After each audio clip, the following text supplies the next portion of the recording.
look in the eyes of my brother. Welcome back. Without shedding a tear for my back brother. to another episode of the InforMILLy Honest Podcast. Coming to you today with 3 of your 4 from the middle neighborhood of Gary, Indiana, and 1 from what was that neighborhood called? I lived on 5th. By Broadway, Avenue. Around the block from the infamous Emerson School for the Visual and Performing Arts. Yes. Coming to you, talk about this thing called life. No matter where it goes or what happens, and in any dimension or possibility that this conversation could reach into, we're gonna be forthright, we're gonna be vulnerable, and we're gonna do our giggity goddamn best. Be motherfucking honest. Fellas, and our guest today, friend of the pod, OG. Right. I used to call her FX, but she's just an X now. FX was for future dime. I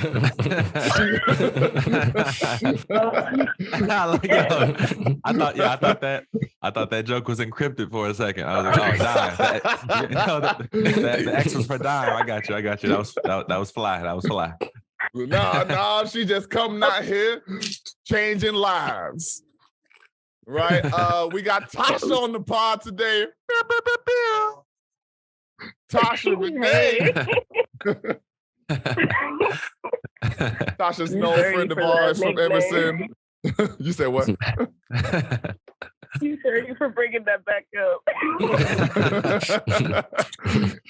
I've never forgotten the nickname I've ever given anybody in my life. Meanwhile, I can't remember what I had for dinner like 3 days ago. But now, Tasha's an old friend. We all grew up together. She is also an alumni of Emerson. She was a vocal major, songstress, serenader, alto extraordinaire. Were you an alto? Were you a soprano? I was a second soprano. Second soprano, supreme. So we're glad to have her on the pod today. And Tasha, fellas, how y'all feeling? How's your week been? Tasha, how's your life been? My week is, oh gosh, it's been up and down, but that's exactly how it's supposed to be. It's exciting. Mm-hmm. There's some lows, there's some ups, but like mostly up. And I'm really happy to be here. You guys are amazing. I love seeing my friends succeed, and I feel like you guys are definitely like being forthright and honest with like how you express yourselves and how you are able to like talk about all the topics you talk about on here. And it's a good platform. It's great. I love it. I love to see it. I'm happy to be here. Appreciate it so much. Yeah. Definitely love that. Yeah. You saw I perk up a little bit. You saw these genuine smiles from ear to ear and shit. Like, oh well then. I'm like, hey, I had a second. I was like, yo, are we that successful? I'm thinking about my bank account. Like, yo, are we that successful? Like, are we killing it like that? I was like, yeah. Man, I think might be underestimating our success. Like release content. No, that's true. It's That's scary a good to release content. Yeah. That's a good point. Hey, I just want to say something really quick on that because I was listening to like a short podcast on the way home today. And it was like, the question was, are you afraid to release your art to the world or whatever, for the world to see your art? And so what you just said brought that up. And he was saying like, if you are, that's actually a good thing. Like that's exactly where you need to be because that means you actually care about it. Like you still care about the creation and the result and all that shit, you know. I thought that was interesting. Anyway, yeah. I always, as a performing artist anyway, I find it a little different, but still same with most artists, that something I do tell students, that something that was told to me was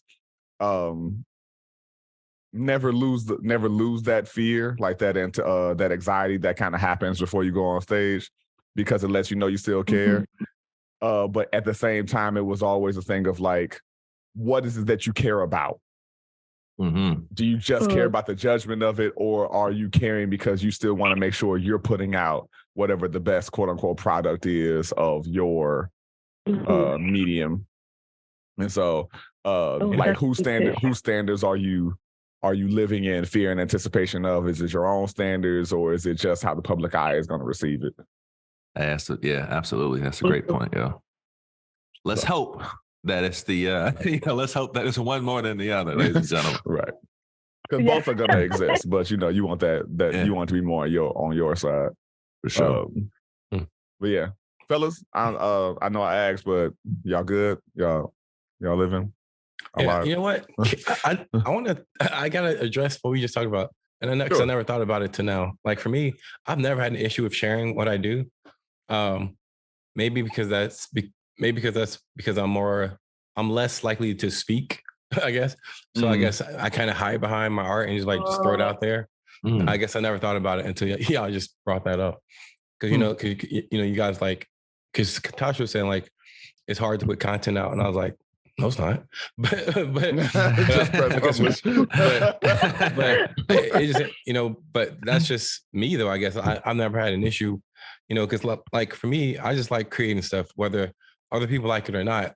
It's just whatever, I just, it's not really for other people, but I guess it kind of is if you're sharing it. So I don't know. It's not, Adam. You're right on both accords though. I agree. Yeah, I think with the creation of it, some people are in love with the creation of their art. Some people are more in love with the what's the word, reception of their art. Yeah. And so it's the thing of, I think you as you inside of your artistry really just enjoy the making of it. So how people take it is really irrelevant to you, because where your passion most lies is in your personal relationship and creation of it. Yeah. And from what I can remember, your shit was bomb. So I feel like I really say oh well, that's trash anyway. With me, that's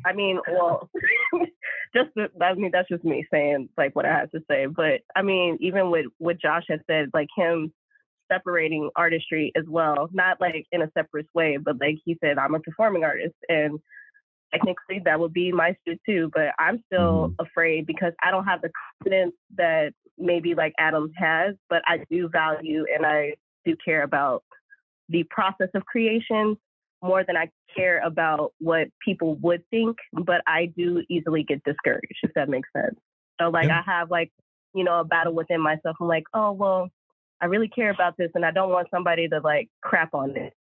I made this bow and as much as I appreciate it, if that makes sense. Oh, yeah. Definitely. I would prefer to be like Adam. But I do think a lot of it for me is just, which I guess is the better of the two. It's less, I have my moments of I remember growing up and taking certain people's opinions very seriously about my art. And it was usually family members, because they were the first ones who actually encouraged me to pursue art in general. I had never even, I remember Demetrius Calhoun, wherever you are, man. Thank you. But I was in fourth grade, why you put fourth out grade my art man's class. whole government like that? He's the homie, and I hope he's doing well, because I'm not about to slander his name. That's why I'm about to give this man some love. But exactly. Yeah. I'm just bigging up my brother. You know what I'm saying? Somebody hunt this man down. So exactly. We could love Get him on the fucking him. podcast. No, but I remember him drawing random cartoons in fourth grade, and I was like, "Yo, that's so dope. I wonder if I can do that." And then as I started just playing around myself, I got encouragement from the fam. So when I first heard them say, yo, that shit ain't that shit ain't hitting, I was like, oh damn. Oh, shit.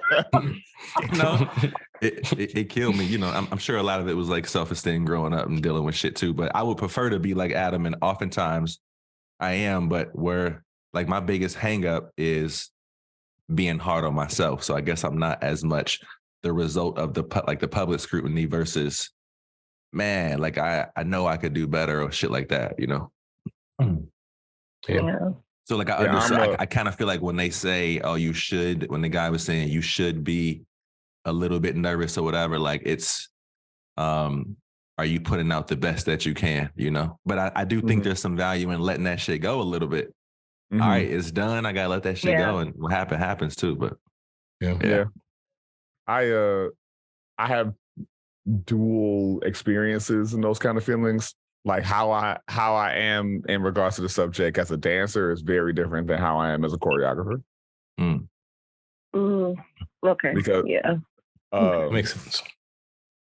And so like as a choreographer, I've rarely not known how it was going to be received, whatever I was making. But I usually have that moment where I'm in the studio and we're working with the dancers and whatever, and I can go, oh, this is the thing people are going to latch on to. Oh, this is the thing that I'm just feeling good about. Like I remember making a piece called Zero for a longer thing with Sam, and shout out Sam 1000 theme music coming. Everybody get shout outs on this episode. I remember being in the studio with the dancers, and the dancers weren't really caring for the piece because it was mad like, what's the word?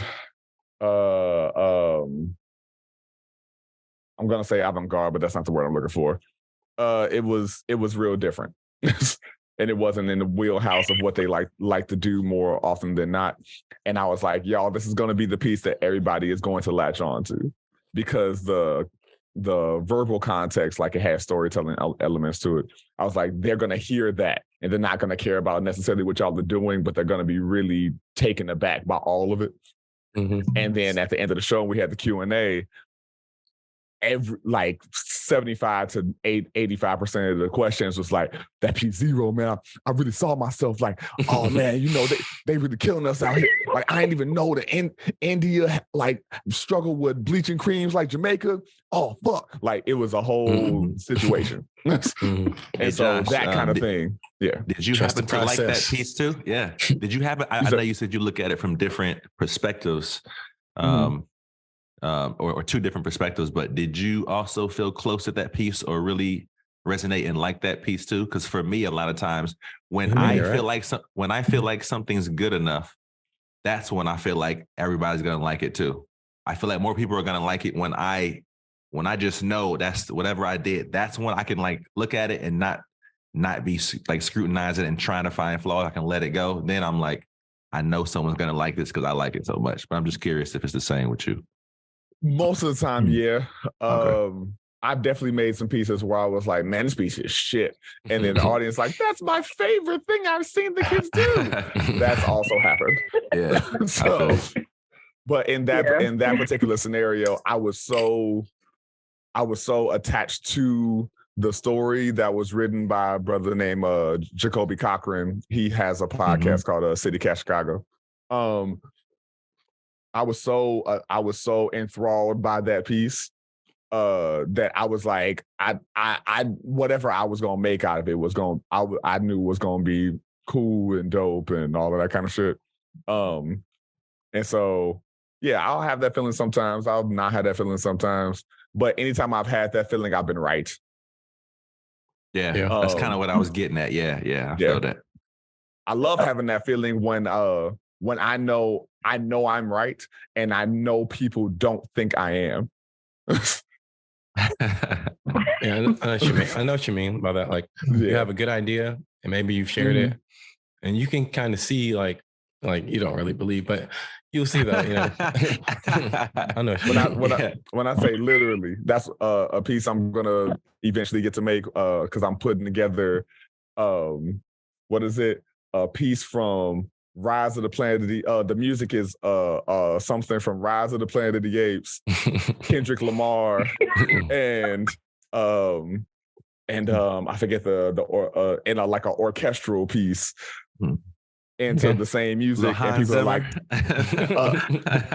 fuck, I wish I could remember who the fuck it was, but something like Hans Zimmer. It's Hans does more scores than yeah.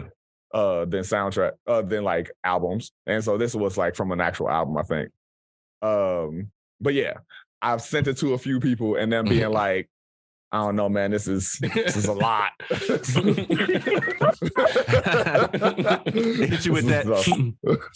I don't know about that, dog. But I know when I make it, people are gonna be like, fuck. And so I like having those moments where I can see the vision and people can't, because I like proving people wrong with that kind of stuff. Yeah, and you drop the world on them. Drop the world on their fucking heads. Drop on their head, yeah. Do y'all have any like creative ventures that you may have like started the idea and maybe in its like larval state, if you will? Do you have anything like in the chamber right now? I do. That you comfortable sharing? Yeah. Okay. If you're not, that's cool too. I'm just trying to say who's going first. I think Tasha's breaking up right now. Yeah, I think she froze for a second. Tasha, you cool? Yeah. Okay, cool. No. Yeah. Yeah, you hopping in there. Go ahead. Okay. Yeah. Sorry. So before COVID, I used to work at this bar. It was a country bar. And my friend and I, like my best friend at work, like we had a debate. And we probably had too much Jameson, but the debate was, I was like, why does only one reindeer have a song dedicated to him? Yes, a whole song. And I was just like, nobody talks about the other reindeer. It's just like, because nobody gives a crap about the other reindeer, Tasha. Rudolph is the only reindeer. He's the MVP reindeer. And I'm like, are you, that's kind of mean. Like, what if somebody out there decided to come out song for each and every one of the reindeer? So that Christmas, I said I want to create a EP. And I've actually completed one out of the 5 songs. I was like, I want this artist here because local talent here in Central Florida. I'm just like, I want this person to be Comet. I want to be Vixen. I'm going to sing a song for Vixen. I actually completed the song. And then we ended up like making our own own Christmas song, like original, a Christmas song original. It's been years. Come on. And the team that I did, yeah, I still have. I'll send you the song, because they just recently did some work. Like my best friend, he engineers and he produces, so he ended up making it sound like way better. Like what I recorded, like he made it sound amazing. I was just like, wow, like that's me, like that's crazy. But I bring it up all the time. I was like, remember that one time we made a Christmas song and nobody put it out because nobody cared enough about my dreams to make this Christmas happen. That's good. Because it's like difficult for me to do it by myself. I was just like, if I learn engineering on my own, I'll do it. But yeah, like started it like maybe like 4 years ago. Yo, that's creative. I love it. Yeah, I didn't know where this story was going. That's really you started with reindeer. I'm like, damn. Oh, okay. Yeah, that's very clever. It's a niche. Yeah. Word. I don't know why that made me have like 3 separate thoughts, and I want to get back to this. 1, Jameson is trash. 2, how audacious of you. Only Jameson that's acceptable is stout IPA. The not stout IPA. So the stout castmates. Every other Jameson is trash. I don't even like to do like that. I'm a bourbon girl, so I feel. Oh yeah, bourbon all day. But I don't know why this made me think of, and if somebody listens, try to SoundCloud rapper our shit and actually bring this sketch to life and we get no money from it, then I'm suing. But it's a sketch just came to mind of one of the other reindeer like at a bar drinking and resenting Rudolph, and then like going on a killing spree to like get to the big boss of Rudolph. Okay. Like you all, It's like, giving Adult Swim. I was running This is Santa true. Slay for 3,700 years till this bitch ass red nose motherfucker came along. I built the flashlight helmet. Santa wouldn't even listen. I'm just wondering what their weapon, like what the reindeer's weapon of choice would be when they're going on this killing spree. Probably antlers. Like they could remove their Probably. antlers as like a Maybe, double wielded sword situation. There we go. I like that. Or they got rockets. You know, like Tony Stark has the little Yeah. rockets that shoot out. The antlers can like produce rockets. Gotcha. I And like Rudolph that. got like a laser nose. Oh yeah. Mhm. I do. I fuck with that. massacre. Okay. I just wanted to get them thoughts off as they came to me. But Adam, Aaron, did y'all got anything y'all want to share? Well, for me, like I know, like I started that Scorpion like project like at this point like 2 years ago, and it's just like I wanted it to be a large project. It's just I wasn't planning on it being as large as it is, which is fine. I still can and want to complete it. It's just I just need more space, you know, because like right now the tail of it, if stretched out, is 6 feet long. So so that's just the tail. So the body, based on my research, bigger. when the body and the tail are actually the same length most of the time. So it's 12 feet, you know, if it's stretched out. Of course, the tail is going to curl up. So that's going to, you know, but still, that's just a lot of, you know, and then you have like the arms that come out. And so it's like, I literally need a warehouse to build this thing. But so that is probably the biggest thing. Literally and figuratively. Yeah. But and then like for me, I have like a lot of ideas and stuff that I want to do. But nothing that I've started per se. So you know, that Scorpion thing will probably be the one that fits. Yeah. That sounds terrifying. That's cool. Oh yeah. Yeah, mine is shit, me too. We all do. So get on it. Brother Johnson, get on it. Hey yo. Mine are things I think I spoke about too. Just like continuing with like I just want to get better with sewing, but specifically like cutting my own fabric and shit, you know. And just making like right now, I'm making several bases that I can use for the future. So just like actually doing it, but I would really love to make like a jacket or a coat, you know, like finding material, make sure it's stuffed and all that. Like I would, even if it's like a goose down, I don't even know how you properly stuff it and sew it and all that shit. But things like that, I think would be really cool. So I think I've had just, I guess you could say a dream of sorts when I was younger. That started when I was younger, of like just having a closet full of stuff that's mine. Who knows if I'll ever actually have that, but just significant pieces that were challenging, but like really pushed me creatively, you know? So that's super interesting that you mentioned that, because you know, obviously I used to sew those shirts, as Tasha mentioned. And I don't have a sewing machine or anything, but I've definitely been looking into like kind of basically doing some of the same stuff that you mentioned, which is crazy because I never publicly said that on here, but because a lot of times I don't like oversharing, because a lot of times I feel like the universe is kind of will hold you to it more than like yourself. So I'll just keep it in.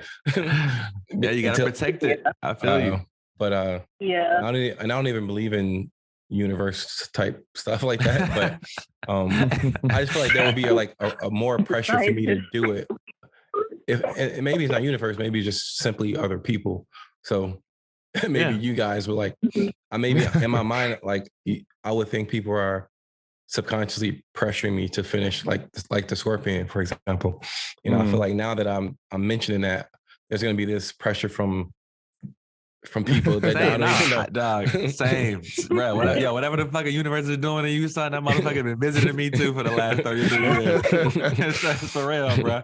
Like that. You know how long I've been talking about getting like I've already started, but like actually like doing it enough, staying consistent enough so I progress and like oil painting. I've taken summers that I've just to teach myself to learn and just not being consistent enough with it. Like that's another one. It's like, man, when I say it, because I know I really feel it, and I still, that urge hasn't gone, but I make excuses at work. I'll let things get in the way that, like, instead of taking that time, instead of reclaiming my fucking time, you know. Consistency is Shout out definitely Maxine Waters. key, and it's hard.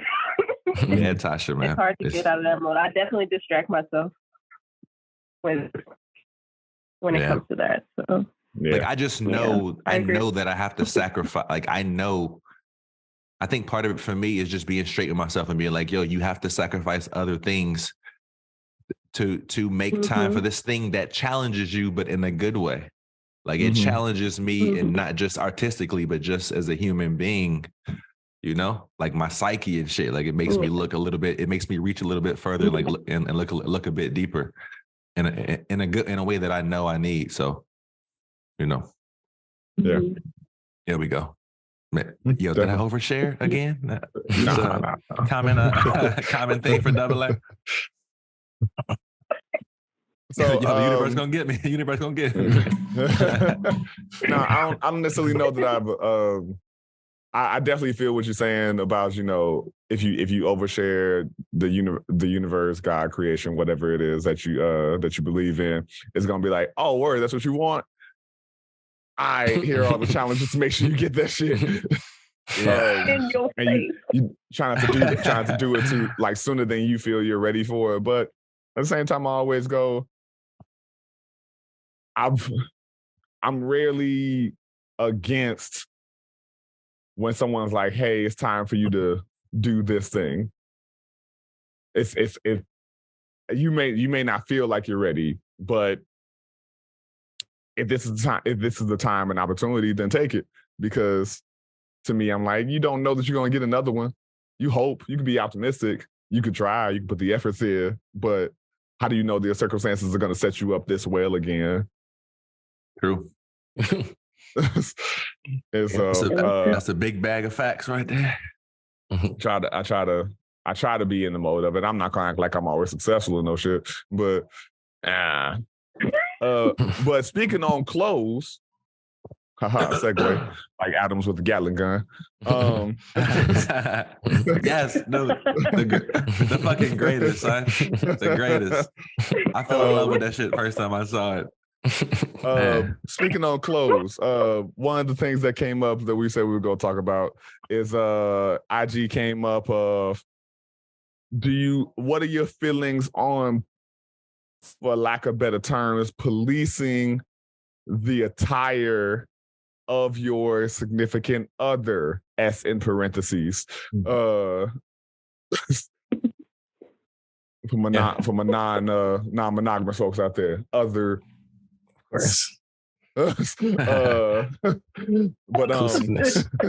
inclusiveness. But no, are you for, like, you know, hey, why you out there dressing like that, yada yada yada. This video had a thing about, you know, dude talking about his girl's body. Show I had last night, a homie of mine it came up for him, and he is gay, and so he was like, yeah, I had to tell my dude the other day, like, where you going in these thin line sweatpants? Like, who you showing off for? And I throw the joke out there, like, you think you out here being Epson, HP, all this goddamn print? But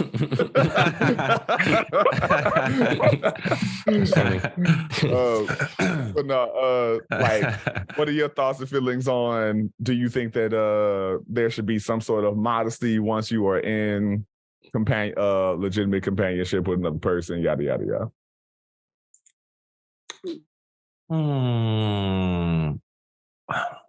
Should I jump out there first? Is that what's happening? I was about to attack the mic. Yeah, go ahead and jump out there, Josh. I don't give a fuck, personally. I really don't give a fuck. What was it? And maybe it was the privilege of my last relationship, and the events that we would attend. But events. Yeah, we'll keep it at that.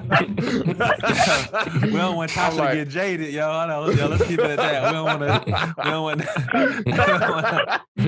I'm like, if it was just passive things, she is a petite woman, and I got schlong, so it wasn't like I do have specific pants or outfits that'd be like, I got a pair of pants that I do call, I don't care if you see my dick pants. Like,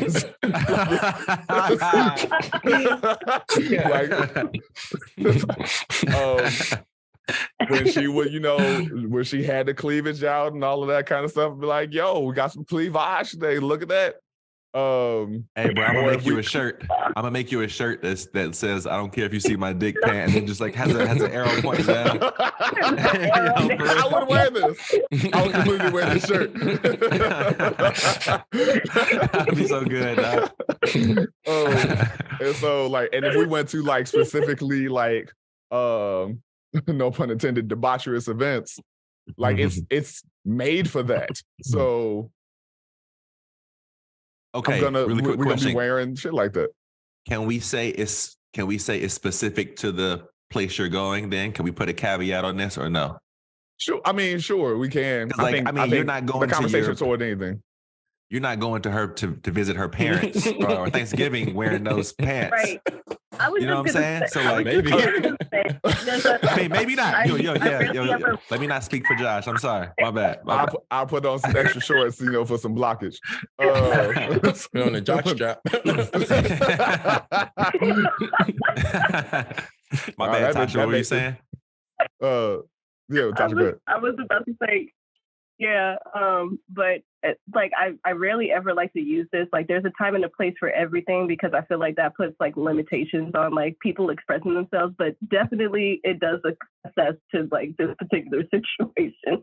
Because there's also a between expressing how you feel and saying what's real and respect.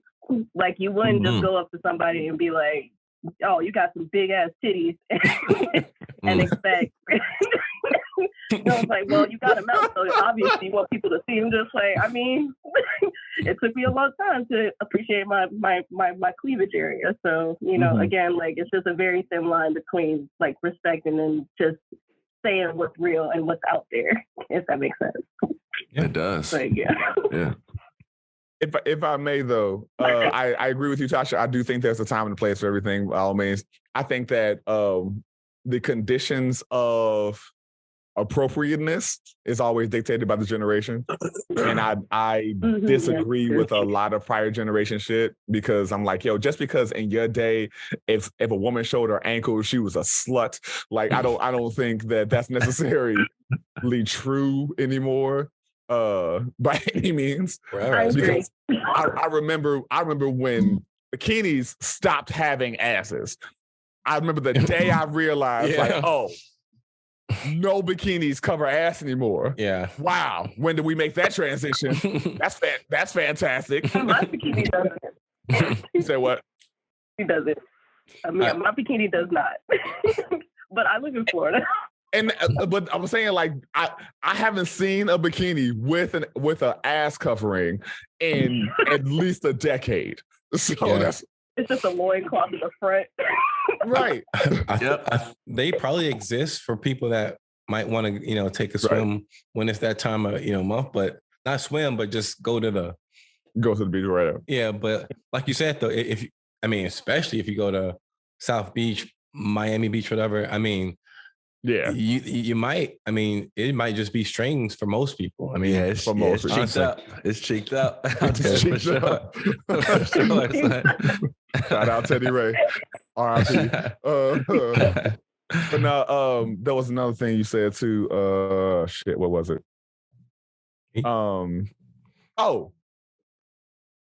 I hate what bullshitty people have done to catcalling, because catcalling could be an amazing form of affirmations. but because so many shitty people have done it wrong that you can't, like, because think about it is, if somebody was going down the street and be like, all right, sir, see them biceps, I would love that. I work hard for the little bit of titty that I got. And so somebody, just acknowledge my titty. I appreciate that. And so being able to go up to somebody and be like, damn, some fat ass titties. Like, I think if we put that in context, it should work. But because society sucks. Okay. I know I'm standing on the ledge here, and I'm just saying, I'm putting it in context. I'm throwing you a lifeboat really quick. When you say fat ass titties, as long as it's pretty hot and tempting, you're good to go. You're good to go. As long as it's pretty hot and tempting, we're good to go. Honestly, I think the logistics. I think the thing that makes catcalling, like, even if it's the most respectful thing ever, I think the fact that it's being yelled across the street or in like that, right? That's what makes it like a demeaning. I think so. I mean, I don't know. That's what I think makes it kind of like embarrassing for the person. But like, I've seen people like go up. I mean, not a lot in my life, but I've seen people compliment people in person, and that's it. And they keep it moving, and they're not trying to get a number or anything. Right. I think that's acceptable, and I don't think there's anything wrong with that. But I do get the yelling across the street because it's like, dang, dude, like. Here's the thing. I agree with you that is worse. But it is also a thing of like, it doesn't get better if I come up to a woman and go, excuse me, ma'am, I just want to let you know your ass cheeks voluptuous. And then move on with my day. Well, yeah, I mean, enjoy your cocktail. It still depends on what you say and all that kind of stuff. Of course. But that's the part that I go, because I appreciate absurdities. And that's just a personal thing. And I know everybody ain't like that. Yeah. And so go ahead, Tasha. I just appreciate how respectful you guys are. Like, it's like you make the comment and then you wish them like well. Because I have been in several situations where, I got the obscenity. It's just like, oh my goodness, you look so beautiful. And it's been consistent with the same person. And I'm just like, okay, we get it. Like, I'm cute or whatever. But even and that's just with some of my coworkers. I'm just like, you guys need to just chill out, legit. Like, every time I walk back here, like, now I'm nervous to go back there. And now I'm not doing my hair anymore because I don't want that kind of attention at my job. I spend 6 hours a day here and I don't want that kind of attention.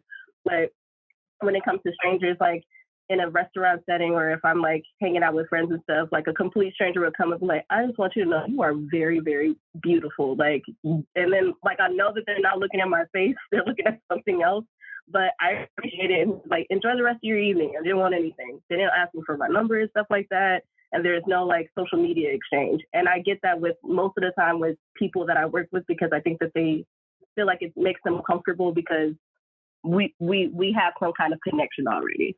So I do like, like I'll appreciate, like, I'll probably be that pushover, and I'm just like, okay, it can happen, but also like I'm embarrassed. Like I shouldn't have walked outside today.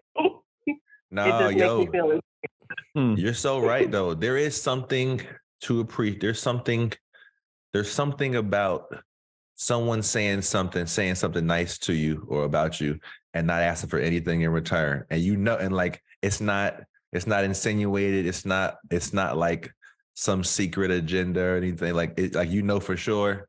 Well, you don't know for sure, I guess. There's no 100% assurance, but like you get the feeling that, yo, thank you. You just, you really said that. It put a smile on my face. We had this nice moment, and then we went about our day. There's something nice about that. There's something to say about that. I agree. Yeah, and like those strangers that say, damn, your ass look nice. I'm just like, I purposely wore this because I really appreciated my body today. Thank you. And they just keep walking. And just like keep the walking. cat call is gone.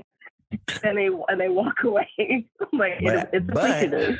On the flip side, you have no idea if you gave homeboy a chance what kind of night that would have turned into. He could have been the best person of your life. Well, I'm courteous. I'm gonna say thank you.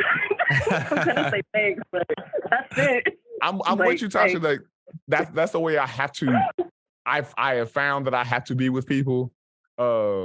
with the exception of like when back in the day when me and Aaron and Adam used to skate around the city and shit like that, I'll admit I did used to like yell, "You're gorgeous," like while skating past people. But, yeah.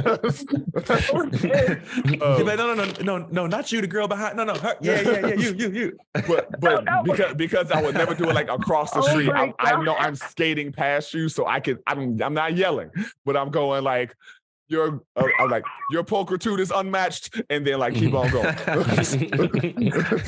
they'd be like this, what did he say pulchritude?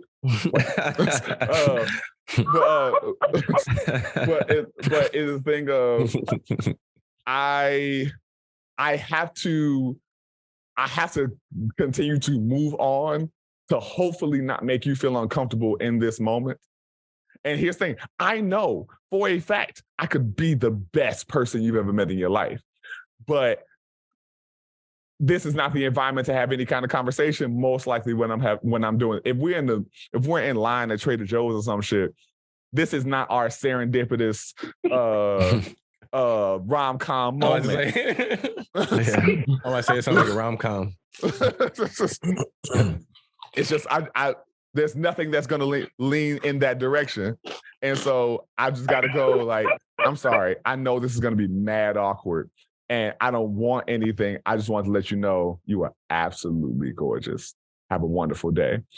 Most likely they go, oh, thank you. And then like, it almost sounds dismissive. And I'm like, damn. And look straight at their phone really quick for the rest of the duration. Like, I didn't want nothing, but damn, that was an ashy ass response. And I feel that.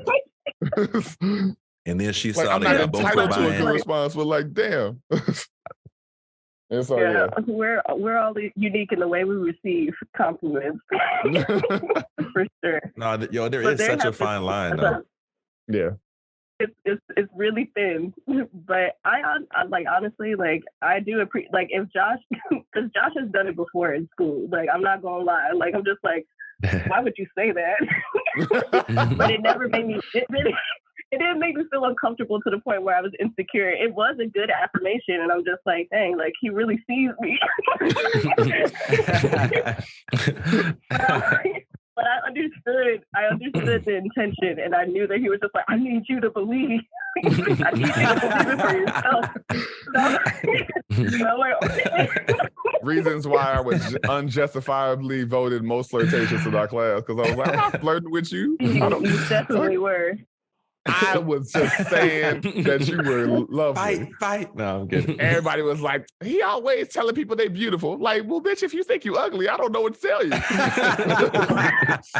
Shit. That's not my fault. Like, I'm trying to affirm you. That's a nice thing to say. Yeah, literally. Like, this is not about you, Tasha. This is other people. Yeah. Like, I can't help that's you crazy exist, though. motherfucker. That's crazy. Like that's crazy. Given the fact that so many young men refer to women in so many other terms, that's not as loving as beautiful. It's like you would think that would be appreciated, but nah. Shit. Oh, but back to the original question of, do you care about what your partner wears outside the house? So okay. All right, so I saw the video, and for me, it's like I need to take a step back because I see stuff like that all the time, and it's like if you know, like, okay, so more than likely, this man has probably have seen this woman dress exactly in all types of fashions and in every type of wear.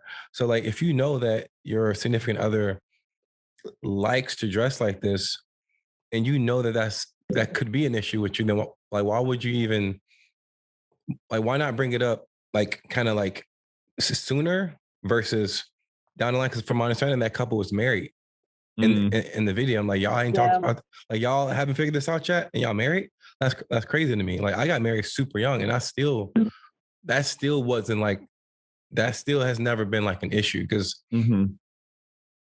like I feel like if the way that someone dresses, if I put it this way, because Josh said he don't care, so there might be someone who's like, okay, well, I do care, but say like on like a 1 to 10, like 10 is like the raunchiest you could possibly where it's legal, like you're without being popping out the turtleneck. So like say this person over here says, okay, I'm good with going up to a 7, and and I'm good with that.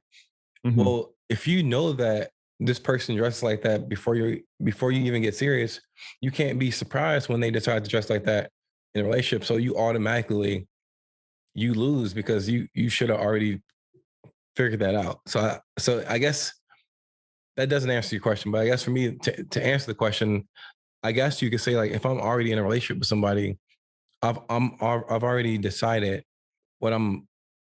This isn't making sense. I know it isn't. No, it is. But I've already decided what I'm okay with. So like, it shouldn't even be a. So I guess what I'm saying is their fight in that moment was like a miscommunication on their part that happened probably long time years ago. So it's like, especially because they're married. It's not like they just met each other. Yeah, exactly. For sure. And I like that, dog. It's like once you make the decision, you're kind of you're not accepting everything, but you've done, because who knows what new shit, but like you've seen enough to be like, okay, I'm cool with this. I'm cool to lock it down. And I feel like that's what a marriage license is. It's like a marriage license is an agreement that you've seen what you need to see, and you accept that. To me, that's what a marriage license is. To the best of your ability, yeah, I agree. Yeah, and so like if you now if this person just started dressing in a new way all of a sudden, okay, well then you got me on that one. But like typically that don't happen. Yeah. People don't go from dressing like Little House on the Prairie to Nicki Minaj. It's not typically how it works. Unless through a really bad breakup. Because I go, yo, going out more. I was about to say, right. I always wonder, like, okay, I know both sides of this coin exist, that women dress for themselves as well as to hold the gaze of potential suitors, if you will. At the same time, I go, when she bagged you, person that has a gripe with this, how did she dress that day? Was she dressing for herself, or was she dressing to bag you? Because if she was dressing for herself, or even if it was both, the point was she was like that when she met you. Why should that change? Is what the point I think Adam was making. Yeah, and also my thing is, why does it? And really, honestly, what it comes down to is what do you think is going to happen if she dresses like that? Like, okay, because what you're saying is you think that it's going to cause some type of attention. That's the insinuation, I'm guessing. It is an insinuation, yeah. Okay, so you're saying that it's going to cause some type of attraction from people. But my thing is, if you've married this person, again, that marriage license is saying you've accepted. So what are you worried about? Like, and the fact of the matter is, if she wanted to do something, she could do it. She don't have to put on a skimpy dress to go do something. Like she really don't. It's like, and that's what I don't get about stuff like that. It's like if somebody really wanted to do something, they could. Like, I mean, it's not like we're not following each other around 24/7. So it's like somebody doesn't have to wait till like Friday night. In fact, that would be probably the worst time to cheat on somebody. It's like, because it's like, it's like, I don't know, it's just kind of silly. Like, especially like when you see like younger couples arguing over stuff, is like, that's just a dumb thing to argue about. But I don't know. I concur. I feel you. I agree. It's like, yo, you, especially. I'm sorry, Tosh, my bad. My bad. No, go ahead. Oh, you sure? Okay. I mean, it's hard to not agree with that logic. It's pretty solid. It's pretty solid. But like, let's say if I'm in a club and I met you, like, let's say you bagged me in the club, which probably is going to be a rare thing for your boy. You know what I'm saying? If I'm popping bottles, they're coming out of a fucking, Gatorade, or something like that. Whatever's the cheapest side. I'm sorry. But like that's club attire. And like, that's like, I knew, you were looking good. I guess, okay, air quotes club attire, because you could dress that way elsewhere to the movies or whatever. But like, I might not want, I'm thinking about it from both sides here. Yeah, I might not want you to, I might not want for you to have like fishnets, a fishnet dress, with a thong on all the time, like for Thanksgiving, or you know what I'm saying? Or like to meet my fam, but there's just certain things I might not want that. I'm not saying you can't do it. I'm just saying I might not prefer that attention. Yeah. Like while we're out, like I think that's fair too. If I'm looking at both sides, you still look good, and I'm still gonna do something when we get home. You know what I'm saying? I'm still reminding you that, like, yes, when you wore that shit, and that's how you got me, and you still look good in it. But we're taking my nephew to a movie tonight. I don't think you need to wear that, son. I don't think you need to wear that. To the fucking new to Cars 10, to Cars 15, whatever that movie is. Like, I don't know if you need to wear your thong with a fishnet. You know what I'm saying? Like, I think that's in okay. That scenario, I agree with you. That's what we talk about, like time and place, and especially but you still bag me with the same outfit. Sure. I'm saying in that scenario, I'm going. That's just impractical because. If your ass sit here shivering while we over here rooting for Lightning McQueen, then I'm not gonna feel bad for you because your dumb ass wore fishnets and a thong to the theater. I guess it's more fun when you don't put the caveat of like depending on where you're going, like time and place. Yeah, it's less fun when you do that. But again, this whole thing comes down to like knowing your person. Like if you know that this person is capable of dressing like this, and you're not a fan of that, like 5 times out of 10, then that person probably isn't for you to begin with. And it's just like, like I don't. For me, for example, I don't care for someone that, and I'm not saying you're a bad person if you do this, but what I'm gonna say is I don't care for a ton of makeup. I don't care. Like for me, I don't care for. If someone has it, I'm not saying it's a bad thing. Again, of course, what I'm trying to say is I don't need a person to be dressed to the nines all the time. I don't need a person to have a face full of makeup. I don't care about that stuff. So in fact, that probably wouldn't even attract. Like if I was a single person and I was out and about, someone like that probably wouldn't attract me anyway. So it's just like it's all about just knowing your person, and that's why I like that whole situation. I thought it was just going to be like a friendly exchange, and when it turned into a full-fledged argument, I'm like, that's crazy. Like it was just mind blowing to me. But, yeah. Well, with that video in particular, I feel like they probably had other arguments and disagreements that were 10 decibels more difficult to have, to the point where they overlooked this whole a silly question like. Yeah, like, do you mandate like what your significant other wears? Because at the end of the day, they were probably worried about him being out in the street cheating on her and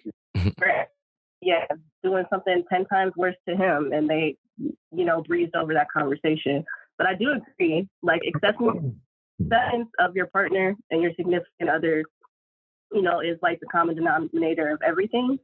But again, like when it comes to like club attire and there's always there's a dress code, but I think what we tend to do as humans, we put humanistic traits in inanimate objects, and we give it more meaning than anything. Kind of like with Dave Chappelle's stand up, he was like, well, if I'm dressed, I'm a cop.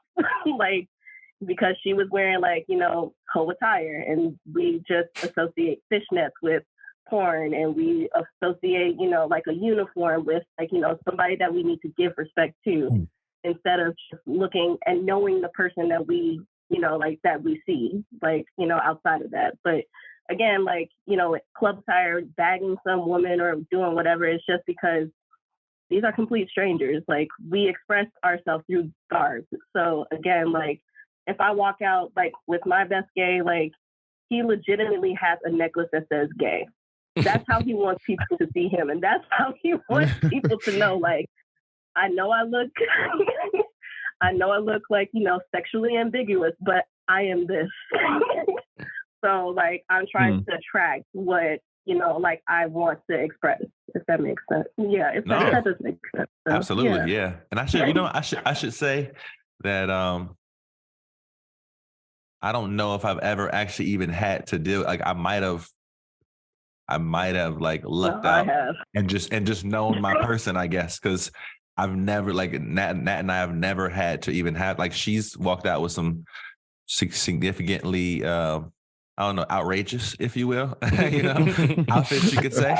And we just never had that issue. But I'm trying to like think about if I was to have the issue, like what would my argument be, But I also think about this too. Like yo, if like when I said I might not want to attract that attention, right? Because like I'm knowing that like if I'm having a problem with it, it's because the attention that I think I'm getting while being with her, like it's uncomfortable because of that. And I do think it's valuable to like ask yourself, well, why am I tripping about this? Like why don't I like this? She's the one wearing it.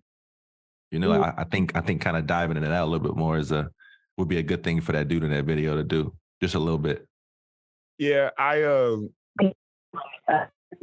unfortunate side of that attention that I don't know how true it is anymore, but from our vintage nigga days, a thing was vintage. a thing was it's not the attention that she gets by being dressed that way. It's the attention of dudes being like, yo, I could whoop your ass and take your girl. The possibility of being challenged. Like the whole challenge, removing autonomy and agency from the woman and being like, it's purely about, oh, now we got to fight because I didn't even think about it. Okay.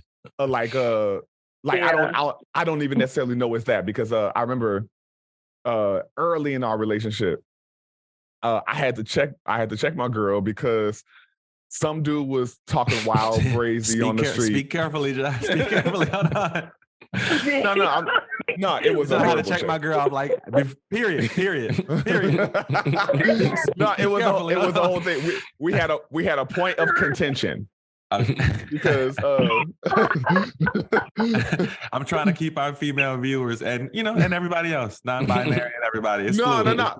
But it was the whole thing was it wasn't about being dressed or something like that. We were going to like fucking Bar Louie or some shit, and some dude was talking wild crazy over some situation, and so she started like trying to go in at him, and I was like, yo. I'm gonna have to fight this nigga. Yeah, for real. I don't want to have to fight. You talk like you're the one that's gonna have to deal with this. I don't want to fight. Because if this escalates, you're gonna remove yourself from the situation, and now I'm in a thing. I was down the street. But I can see the shit happening, and I'm going, fuck, I have to like run over here now. Now I look like a threat because I'm running up. I was like, yo. in my dick pants. I'm wearing my dick pants today. Why you got me running over here? Nice callback. That is good. And so I do think sometimes that's a factor that doesn't always get put in. Or in some cases with some women out there that does get put in where they go like, oh, I like to see my man get in confrontational situations because I find that attractive. This was not this scenario, but that's dangerous. I don't know that that's always factored in of if any danger or threats or what have you comes towards you, I have to be the person to now deal with that. And I don't know that you're thinking about the position that puts me in. Hey, here are some kind words from your friendly neighbor bartender and server. Please tip us. Tip your bartenders and servers after you have been served. We have real jobs. These are our real jobs. They pay real bills. And it'd be very curious to continue to serve you with a smile. We really appreciate you. You keep it. So please tip your bartenders and servers. Hey, what up, y'all? So I'm gonna go ahead and say it because I know this weighs heavy on some people. They may feel guilt from time to time. It's okay to use flushable wipes. I know they fucking up your sewer system, but my butthole feels clean. So I'm gonna keep using these big ass dude wipes, and someday I'm gonna get a bidet, and I'm gonna still use them. And if you work in the sewer system, then that's your job. Go fish that bitch out.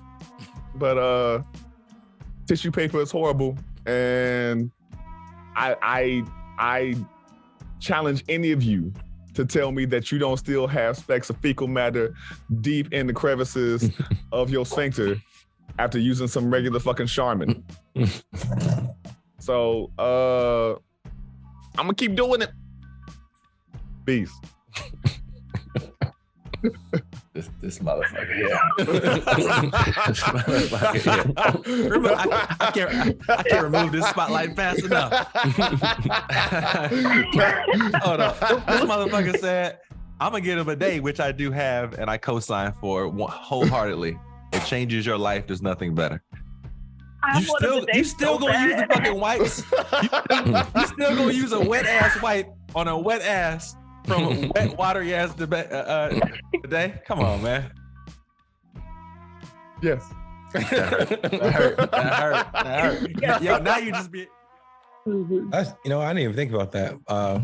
And honestly, I was talking about this whole thing based on the woman going out like with her friends more so, and she's dressed in a certain way. That's how I was looking at the whole situation. But I guess to readdress the question, if I'm with the person, then yeah, I probably wouldn't care as much. I probably care a lot less because I'm there. There, right? But at the same time, I'm probably bigger than most people. But at the same time, I still don't want to fight nobody though, because I don't want to fight. People got guns, and I don't care how big you is. 9mm gonna go through you. So yeah, that's a big thing. I'm like, yo, I'll fight to defend my love. Like I will fight. I don't want to. I will. Like I have no interest in doing that. Yeah, that's true, bro. I remember being in Indianapolis, like in school, like IUPUI, walking out in the city with Katie, and there were several times where dude would just blatantly come, and I had to let it. I sized him up. I was like, yeah, he gonna fuck me up. I'm gonna just keep walking. I'm gonna let this ride. I like, cause he didn't put his hands on her, but like he looked at me dead in my eyes and was like, yo, I could fuck your girl or something like that, or like, man, she look, and he just kept going. And in my mind, I'm like, man, I want to knock this motherfucker. I want to give it my best shot at knocking him clean out. Thank you for continuing that sentence. Oh yeah. I was gonna say sucker punch. I was gonna say sucker punch, ladies and gentlemen. I know you were, but you didn't get the out. You were like, hard ER, y'all. Hey, this is a motherfucking clip right here. This is a motherfucking clip. Yeah, sucker. Yeah, I think I saw some Pornhub once.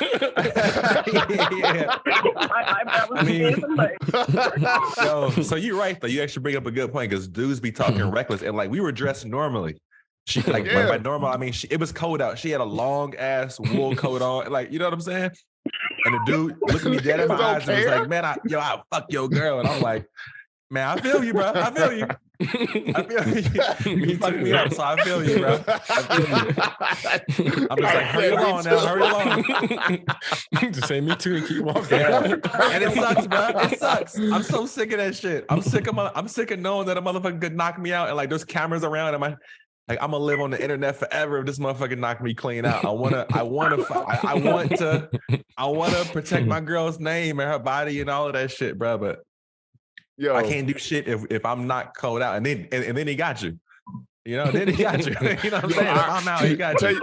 Tell you what I'm fucking clear about, because as a person who's been in non-monogamous shit, anytime like cis dudes come along was like my one and only gripe. And so there was one time in particular where this dude who I had just met, and she was like, "Oh, it's not even like that," and I was like, "That nigga's trying to fuck you."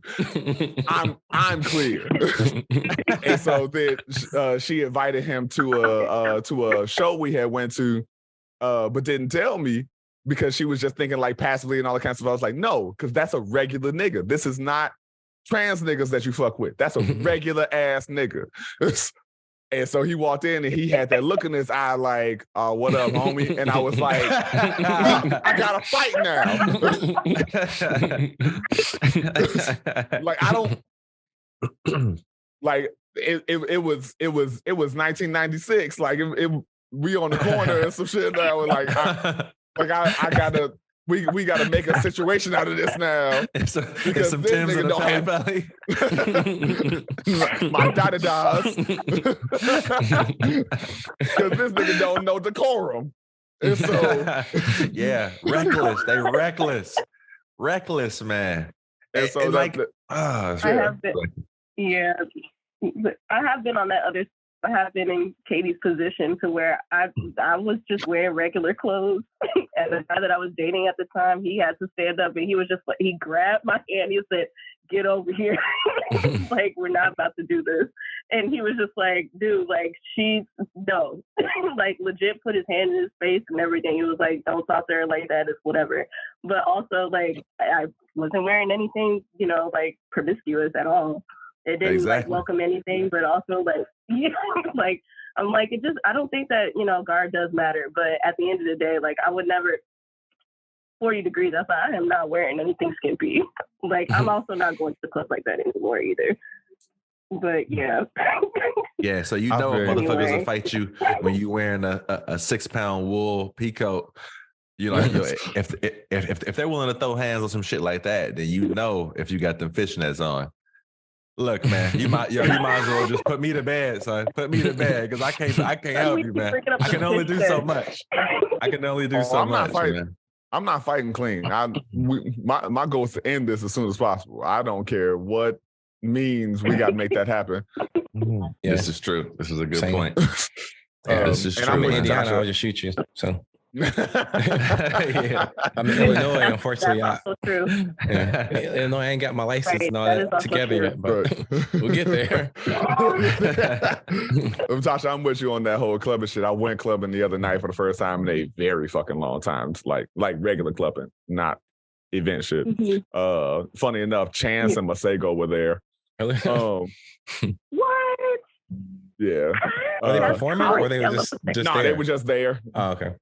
I didn't even realize Masego was there because I've never looked this motherfucker in the face. But the DJ was like, "Shout to Chance, shout to Masego," and I was like, "Masego," and I turned my head. I was like, "Oh, that is that nigga." Huh. And I didn't realize Chance was so tall, but no, I neither. Yeah, I think y'all about the same height. He might be like an inch taller than he was Adam. But I say all that to say, I hate the club. I hate it with a burning passion of 1,000 dying suns. Okay, let's get on that really quick. Finish your thought. I just want to get on that a little because I got something to say about that too. So okay. So what I'm clear about with clubbing is I don't think anyone actually likes a club unless you have money to waste, which is a very small percentage of people. And then the rest of the people go, "Oh, we're going to go clubbing with our friends so we can feel like a lot of people are around, but we're going to keep our shit insular." The issue I have with that is you're in an environment that's supposed to be communal and you're being insular. That shit drives me fucking insane because why are you here? Yeah, I get what you mean. Like you're instead of people interacting with each other, they're interacting, but just with people they came with, which is fine, I guess. But it's just it doesn't make for a social experience, It doesn't. And I'm guessing when you try to talk to these people, they're like, I'm with my group, leave me alone. Kind of like, leave me alone. Exactly. Yeah. Mm-hmm. Yep. Mm-hmm. I feel like the club scene is. I feel like the club scene is for like the younger crowd, but I'm not gonna like separate older people from like going out clubbing because they're there. But also like I feel like sometimes like I don't know, but the only time that I've ever been to a club like recently was because we were celebrating like an album release. Somebody was like, "Oh well, we had this open mic event. A lot of like the local artists here, like definitely like to like powwow, network and stuff like that. But before we get to we've already like, like did our thing with like networking and all that kind of stuff. And then we would go to the club, and I'm just like, I don't want to be jam packed. I don't want to touch somebody's sweat. I don't want to spend $15 on a vodka cranberry, and I don't want to like not hear anything like the next day. And then like on top of that, like it's just like the demographic in the club is different. People are rude. There's no decorum. But again, like it's something that like I feel like I am definitely forced to do if I want to like, oh well, we hung out, so like we got that checked off the list. But I know who this person is, and then we hung out, and then we do it all over again. Like probably like in the next 2 weeks. For me, maybe like 3 months. Like I'm not with this. I'm not with the thing no more. I feel like we've always been like that, And I would imagine, I don't know about you necessarily, Tasha, if you had your, like in your 20s or whatever during college, if you were like more into that, but at least with, I was there all the time. Okay. I definitely was there all the time. And I should preface this. I should say, when we say club, are we saying like, because some clubs are more like lounges and some are like dance clubs? With like, which ones are we talking about? It sounds like what Josh is saying, like folks go to a dance club and don't fucking dance, Correct. Or they only dance in their group. Yeah. They're not going to like actually dance out, which I say it's okay, but I always go like, you could also did this in your house for a lot less money. Yeah. True. Like you went to the club and spent $150 on liquor and your tickets and all of that kind of stuff. And I'm like, why? To not have any social interaction with anybody else? Yeah. See, that's my thing. I wish I feel like it might be like I enjoy like I've been to some dance clubs and different clubs that are like, jam-packed and hyper or whatever. And I just never was excited. Like maybe depending on if I was going with certain people, like Tasha said, who frequent those areas all the time. That's another thing, because like you're not gonna be going all the time, and like you like hanging with this person, you know what they do already, blah blah blah. Like it makes it more exciting, but like otherwise, I was never super enthusiastic about it. But I do think it might be a little like that might be a better way to meet people and like holler at somebody versus like a low key lounge or like a bar or something, which is like more of my speed, I think. Same here. Yeah. I definitely like the hole in the wall pubs. Like that's definitely me. I'll definitely go to some of the local clubs over. Like I went to like a nightclub, but in my years of going, like when I was on campus, like the college clubs was cool. Like I mean, it was something like a sports club, so like there was loud music and it was large enough to where like, and then anybody that you saw, everybody knew like basically who everybody was on campus. So like seeing like familiar people or seeing the regulars that you like will go, like that would be like the best part of clubbing and doing stuff. But like the dance clubs here in Central Florida are a little bit different. People actually do dance, and there are some like Jamaican clubs like that are in the like the outskirts area. I don't go there, not anymore. But like there are people that actually do like communicate best with dance, and like they do actually dance. That's a good point. Communicate well with dance. That's a good point. Yeah, it's like if I go to a dance club, I do like to dance, but like for lounges and stuff like that, it's like a little bit more chill. Like I will be a little bit more comfortable, but it's still, a lounge is way more expensive than a hole in the wall pub, and a nightclub is 10 times more expensive than that. And I bartend and I serve, and I make the means, but I'm not trying to spend my money when I have, basically a lounge at home. So like, I do agree with what you're saying. Like, like I can do all that at home. Yeah, man. Yeah, that was a very good point about the dance. My thing is like, I love hole in the wall bars and clubs and stuff too, and like lounges. And like, when I say lounges, I'm not saying, I'm frequenting those places that like, cost like $100, to get in or something, and then like a $50 drink. With jazz music in the background. Yeah. I mean, I do fuck with that. It'd be nice. You gotta wear a suit. You talking about like a speakeasy? Yeah, speakeasy or even a bar. I'm just like it's more chill. Like I can still interact with people who I don't know and shit. Like I think I'm more that speed. And like I've been to some dance clubs, but like I'm just not that big of a dancer. So I would feel like one of those fools who like, yo, why the fuck did I come here knowing that I'm not trying to twerk on nobody, man? No, I'm not a twerker. All right. That is Well, that's a valid point. Yes. And meanwhile, my black ass is in here like my dick is so untwerked right now, and I don't get why. Well, you need to go to a different club. It has strip in the front. Strip club. Strips in the front. Those are nice. Yeah, that'd be hilarious if they had somebody stripping in the front just to get you in, just to bring you in. Like, yo, you were the worst. Yo, you made the least money last month. You get your ass in the front and promote. No, I'm never even like. It ain't gotta be no twerking shit because most of the time I'm going to house events, and house heads don't dance on you; they dance with you. But it's always just a thing of I'm going like, I don't get what the social aspect of this is if y'all aren't being communal outside of your bubble. Yeah. Well, hold on. Let's I could see a group of friends saying, yo, we want to go out dancing tonight. And that might be that might be a decent dance club. Like, but they want, I understand someone wanting to go dancing with their group of friends. I get that. No, I'm being exaggerative when I say it. I get it. I don't care for it. No, I feel you. Yeah. My bad. I wasn't trying to challenge, but I was actually gonna say, like, I understand, but so my thing is just don't be surprised when you go to a place that's meant for communal, that's a communal area. Don't be surprised when someone wants to dance with you who's outside of your group. Don't be surprised, and like, that's the part I don't understand. I understand you wanting to go out and do your own thing. Just don't be surprised. Yeah. I feel like that's how clubs, I mean, I wasn't around in the 80s, but just based on our just knowledge of nightlife in the past, it almost seems like that's how it used to be.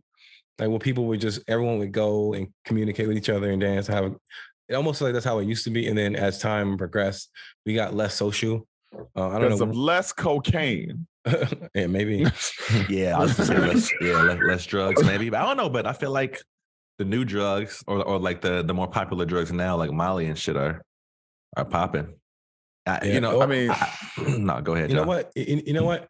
And maybe this is the true crime in me. Like, you know what? Maybe people stick to their groups out of a safety thing. It's more they're like, because so many people do end up like missing and stuff. Maybe they're like, you know what? We're just gonna stay together, and because we do know that that's a common thing that amongst especially amongst women, men should do it too. But like stay together and just you leave with who you came with. Yeah, stuff like that. So maybe that's part of it. I don't know. Point. Or that could at least account for a certain percentage of it. I'm willing to say that. Which I go, you could always, in those scenarios too, you can make sure like, hey, if you know your friend is over here dancing with somebody, just keep an eye on them. If you know somebody's buying y'all drinks, go make sure you saw them drinks get made and that handoff. Like, I feel you, bro, but I don't want that responsibility. I'm trying to have fun. I ain't about to babysit this motherfucker. You can divvy it up. I don't think any person's like fully responsible for nothing. And I say that only because like I've been in those situations where you got to be protective. It was a cat hitting. We were in New York. They don't listen to this podcast. It's fine. There was a cat that was like latched on to my director when we were in the club once. And so I had to go over there and pretty much be a cock block whole time because I'm going like, my guy. I know she can defend herself just fine. She could probably whoop my ass, be completely honest. But I have to just like be a barrier to be like, dude, calm the fuck down. Like, yes, she's pretty. Chill, fall back. So like I gotta like squeeze in and sit between them in the booth and shit like that because he's like, and so I get being that person, but also, yeah, like I think there's means of doing it because I appreciate all the means of like, oh, and let's say the chick does choose to like go home with the dude and all that kind of stuff, you know, she's texting GPS locations. She's like got pictures of his license plate and all of that. Yes, protect yourself. I'm for all of that. But in this environment to which yeeks are being thrown in all sorts of geometrical shapes, in a circle, in a rhombus, on a parallelogram, right?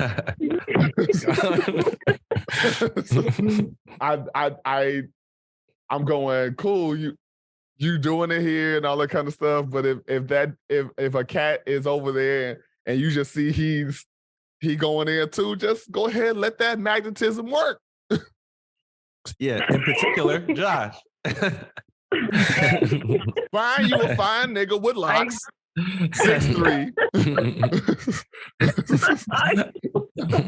And the best pants you ever seen in your goddamn life. The best pants you'll ever see. Ain't no dance on that motherfucker. Or with him. It don't matter. Oh my God. Man. You made me lose my thought. But oh my God. I'm glad Adam said what he did because I definitely was thinking it, but I'm thinking maybe like the reason why just me coming from like going to the club consistently with my friends and with sometimes strangers, but I don't know, maybe there should be like some club etiquette because I think that, you know, somewhere down the line, like, you know, that has diminished and it's made the clubs a little bit, that's diminished. We get older and we're not enjoying ourselves. And, you know, Josh, the clubs broke your trust and you just can't trust them. It's going to play out the way that it's supposed to. Yeah. And then you add the fact that we're also socially, you know, at bay just because of kind of like social media. You know, how people are more so like, don't call me, text me. And I'm the same way. You know, people kind of just want to be removed from people. So you add that plus the safety thing. I think now you have like a boring nightlife. That is really true, bro. And that's why I think that keeps people so going true. back to the club. Because like, you know, I mean, a lot of folks like pregame before they go to the club anyway, whether it's drugs, drinking, whatever, just to be able to like feel comfortable enough to, you know, do what they might want to already do. So that on top of like the social media and like you said, just being less social anyway. Another point though, and it just hit me. I've probably gone to more clubs outside of the United States than I have in the United States, just because of. And now that I think about it, I think that is a U.S. thing because I think back to times like, for example, when me and Kirsten went to Thailand, you know, there'd be locals, there'd be tourists, everybody just in the same club, whatever, intermingled, talking, dance, whatever. And I'm like, you know what? That's more a Western thing because like I said, I think so. Because that safety thing is less of that's definitely less of a thing. You know, I'm not saying, you know, terrible things don't happen overseas because it does. Of course, because they do. Absolutely. But I don't know. That's definitely something to think about because I don't remember the nightlife scene, you know, being that I guess you could say divided. Maybe I don't know if that's the right word, but I can agree with that. Last time I was in South Africa, that I somewhat had that issue because South Africa is home to me. Like, love the music scene, love the club scene, all that kind of stuff because the music is just better in my opinion. And so I'll be dancing up a fucking, I'm drowning in sweat in a club in South Africa. And I was hit a couple times with, I need a couple more drinks to keep up with you. And I'm like, come on, stop that. But then at the same time, most of the people I danced with when I was in South Africa, they would see me dancing and go, oh, I gotta go dance with him. Okay. Oh. Because it was they were like, oh, a dude is in here like dancing. So let's go after him, as opposed to guys that just stand on the wall, dudes coming in with 6-foot sunglasses and buying bottles and shit. I love that, man. I'm kind of envious of you in a way. You know what I'm saying? Because even when I do dance, bro, I be getting tired, man. I'm like, yo, I can fucking bike for 4 hours straight, but my fucking ankles and my thighs have never hurt it more since when I'm fucking dancing at that. A couple years ago, Nat and I went to a NERD concert here in Atlanta. Well, they were like, it was a part of Afro Punk. I wish it was just them, but like they headlined it, you know. Okay, but it was amazing. But like I remember, dog. They were on for maybe an hour, like, or a little over an hour. My thighs have never burned so fucking much. Here's the thing. Afro Punk, you actually had the space to dance? Yeah, because we were kind of further to the back. Like the mosh pit and most of the crowd was like otherwise I'd been having elbows in my face and shit. But folks was going in. Black eye. Yeah. Because my Afro Punk experience was we got relatively close by the time Pac went on. Anderson .Paak was headliner. Solange was supposed to headline. She pulled out, so Anderson took the headliner. And my thighs were on fucking fire. Yeah, like it's worthy trade. I hate to say it. No, it was though. when I found out Solange was headlining, I was like, because I like Solange, but I was like, she's headlining? I didn't realize she was that fucking big out here. And this is right on the tail end of Malibu Anderson. Okay. Cool. But when I say I had to like dig my feet into the mud, like rocking people off. My thighs and my feet were on fucking fire, and I did not move. That's crazy. And I had a fine ass chick on my back because we were maneuvering through, and this girl was only like this woman. Excuse me, she's very grown. This woman was only like 5'2", and she was like, "Excuse me." Because my big ass stood right in front of her. I was like, you know what? Come on. Baby, see.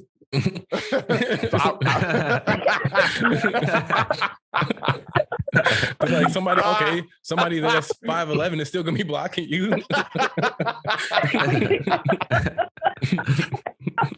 So, but I was like, I'm in a dance festival mood, so I put her on my back, and then we just started plowing through people to get closer. So yeah, but I say all that to say, like, dancing was not a fucking option. Yeah. I just envy you, man. I just don't always have it in me. And even in times when I want to have it in me, you know, I'm just like, I guess as long as the 2-step is enough, you know, as long as I'm moving, you know. This is unrelated. I could always rely on Adam to catch. Yeah, it's about to be another That's What She Said clip. It's about to be another Christmas edition. Another Christmas special. As soon as you say, yeah, you know, sometimes I want to have it in me, I just look over at Adam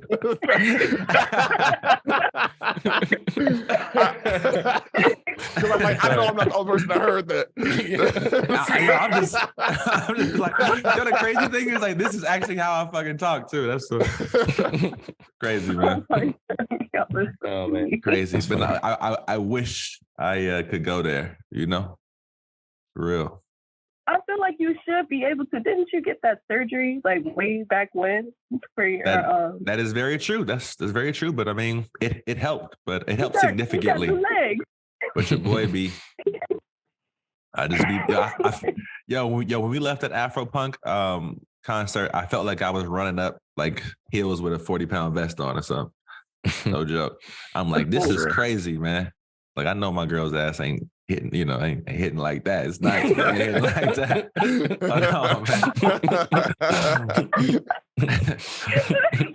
Yeah, with the love. It's nice, man. It's nice with the love.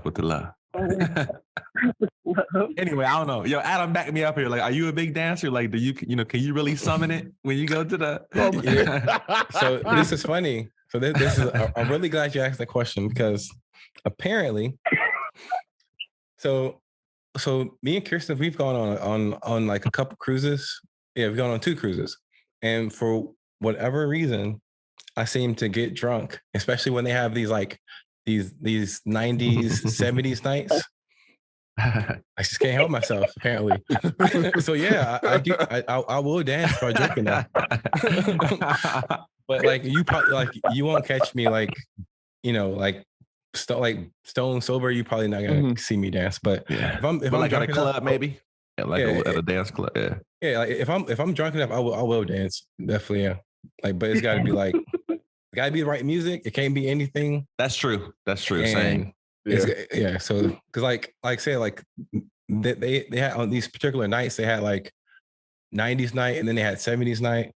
And like and then they'll ease that into like current stuff. But at that point, I'm already, you know, primed up. So yeah. I feel that because I mean, even I guess depending on the music, if it's like rock or something, even like jumping, even like jumping could be dancing at that point. And everybody's, you know, hype like that. I could see that. Yeah. I just want to point out, Adam, you're giving me an objective. What's that? Find a 90s night and we getting you fucked up. We are almost 35 and I have never seen this dance in Adam. So I got yeah, I was about to ask you, Josh, have you seen me dance? I know we a little. No, I don't think I've ever really seen either of you dance. Like, you know, Aaron, I always talk about, you know, the big old titty step, but that's I've never seen you like uninhibitedly hit the groove. Up a two-step. Yeah. I used to do old school stuff, honestly. Just that's true. Have a good old time. I've seen Adam dance before. Really? Yeah, I've seen you dance at a track meet. It was just more like a jig. It wasn't anything crazy. Okay. A jig. I did. It was definitely like. Yeah, safe to say you guys won state. Nah, not quite. We qualified for state once, but which I was very proud of. Yeah. All right, man. Yo, let's get this objective going then, because I'm gonna have to see when I book my flight. You know what I'm saying? I think it's time to hit the streets. Somebody record it. I think it's time to hit the streets of the Shy. You plan it out, man.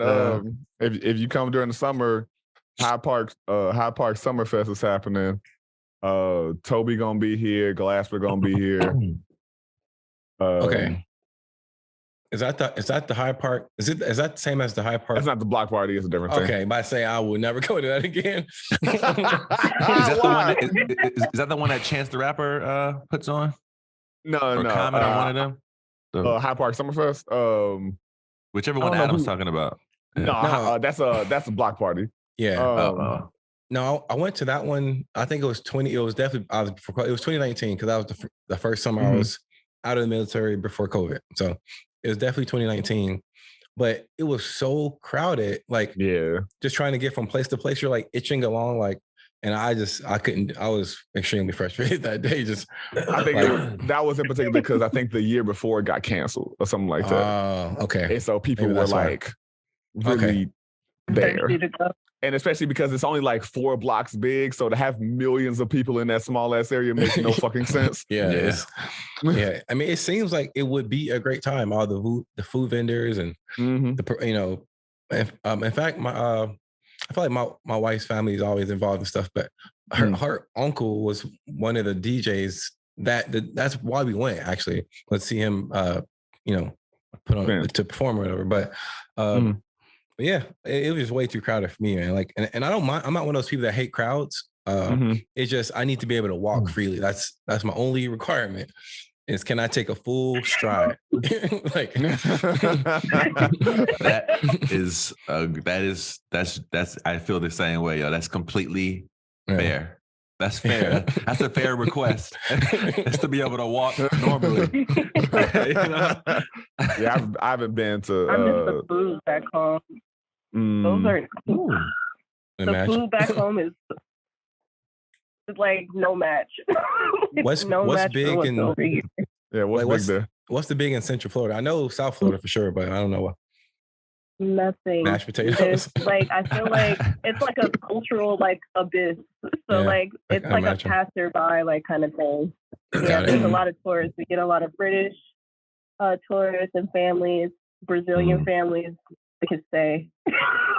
But like we have like a lot of like, no, for real, like they're not nice. Well, most of them are not nice. I'm not gonna hastily generalize there, but like sometimes they're just not nice. But yeah, they always go to like whatever is familiar. So like a lot of the like franchises like McDonald's and stuff like that, like they would typically never have any of those menu items back home where they came from. They like Applebee's. I don't know why. Yeah. And like anything in the theme parks they'll pay for, and that's like really expensive, but it's also like not, it's like the food is ass here, but I do miss the food back home. That sounds depressing. I was, on a previous episode, I brought up Publix. Tasha, do you enjoy Publix? a nice Publix sub? The sub and Publix chicken. Have you had Publix fried chicken? Yes. I've heard so much about Publix fried chicken. Man, unfortunately, I haven't, but I hear it's great. Yeah. I mean, for us to be grocery store for like food is like it's definitely worth the money because it's probably cheaper than going to KFC or something. Oh, for sure, bro. And I do know that like KFC. Yeah, I don't like KFC either. Their potato wedges are fire though. Yeah, like they are. Anybody can do a proper potato wedge. I'm in that bitch. I'm shopping there more, just for it. Yeah. I know that's right. Well, I think that's a good signing off point. Publix fried chicken and potato wedges. It's been a good one.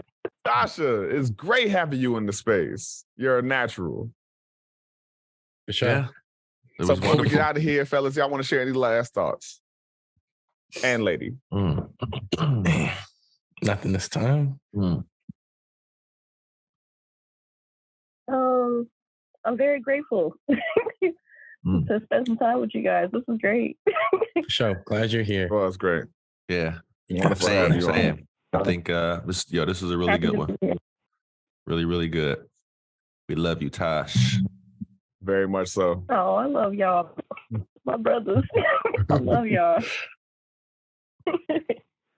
All right. So with that, y'all know where to write us, informally.honestpodcast@gmail.com. You also can hit us up on all our socials at Informally Honest. If you listen to this podcast, that means you know how to spell it. But just in case, it's InformILLY Honest Podcast. And we love you. We appreciate you. And any conversation that you have, any people that you connect with, and any engagements that you indulge in, we always gonna hope, promise, encourage, empower, and implore you to be, and Tasha's gonna finish it for me. What? No.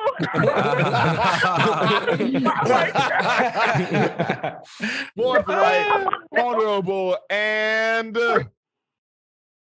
honest. Thank you, honest. She held it together to the very end. Gonna get that last one out. Peace. Peace, y'all. Thanks for listening.